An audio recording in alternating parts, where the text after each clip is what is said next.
Today we're going to take a look at a lightweight minimalist wilderness survival slash scouting kit, whatever you want to call it. Basically a kit that you can go into the woods, or if you're going to scout around or be out just for the day away from camp, something you carry with you so that if you do end up spending the night unplanned, you have things to be comfortable to survive for the night or 2 nights, to get back to camp or to find help. So basically the knife that's not in the kit, but you would wear this, or I wear this on my side.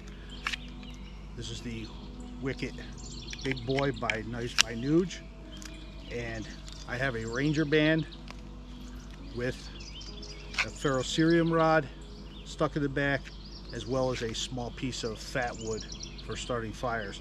So that's always on my side, so I don't need to keep this in the bag. So that is part of the kit. The rest is all inside this. First thing on the list here is the Grayl water filtration system. If you're not familiar with these, check them out. All the items that I go through this bag, I'm going to put links down in the description through my Amazon influencer page, so you can check them out, you can buy them, whatever. But great filtration system. Basically dirty water, open your cap a little bit to let the air out and press down like so. These are great. Now, I call this a lightweight kit, not ultra lightweight. If you want to go ultra lightweight, they make a titanium version of this, so it's going to be a little bit lighter. I can't afford that. Number 2 on the list, some kind of cordage. Bank line. I don't know how many feet are on here, but there's a lot. If I had equal amount in paracord, the ball would be like this. So I'm getting a lot more bang for my buck here, just for the weight wise, and plenty of line to do lots of things. So that's always in there. Second fire source, trusty old Bic lighter, and I have some 1-inch Gorilla Tape wrapped around there. This is good for extending a flame to start a fire. Repairs to the other equipment inside this kit. I can use it for a band-aid, whatever. So have that. Next, always have, it's a headlamp wrapped up in a rubber band, charged, and this is the kind where I can hold 2 buttons and it won't turn on in your bag. So when you go to use it, it's not going to be dead. You have to hold the 2 buttons in for a few seconds to activate it, then you can use it. That's why I prefer this one in the bag. This is a Sunblesa. I'll also put a link for this. I'll put a link for everything. Number 3, very important, especially if you're out scouting around. You might get lost, or you need to find out where you're going off the trail. A Silva compass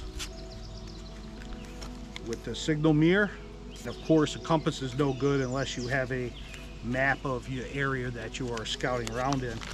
You can print out maps wherever you want for free from the USGS website.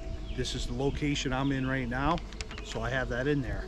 If I'm traveling to a different location, planning it out, I'll print the map. Keep next. Now this is ultra lightweight because it is titanium. Has a mesh bag. Now this mesh bag doesn't need to be in there, but it really doesn't weigh anything.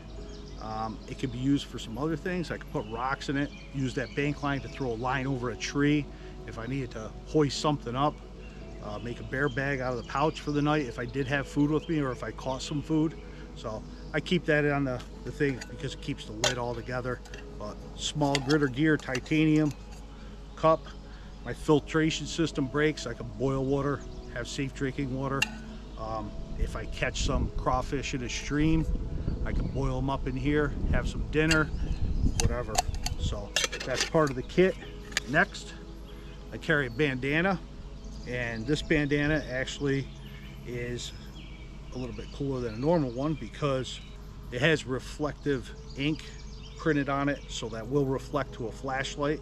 So if I needed to signal somebody, and it has some different survival tips here about starting fires, food, shelter, and water. So it has everything, and this is from Colter Adventures. I did a video on these a while back. I'll put a link to that too. Next, I have my U.S. Military Rain Poncho, which can double as a shelter.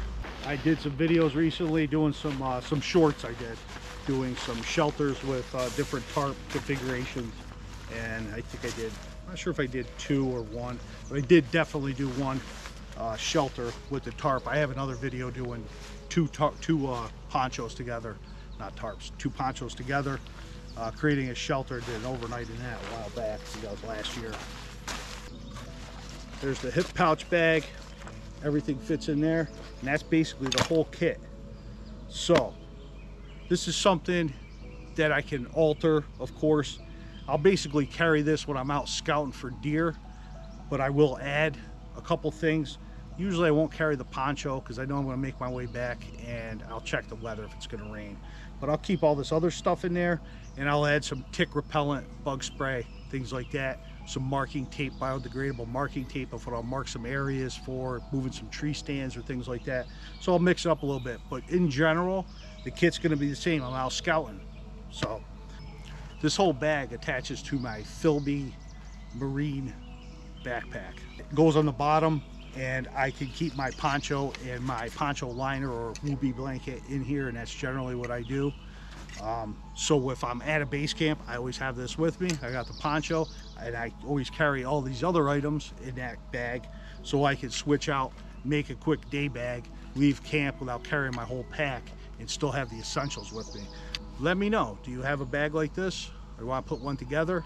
Check out the links below, leave me some comments, let me know what you think. Thanks for watching.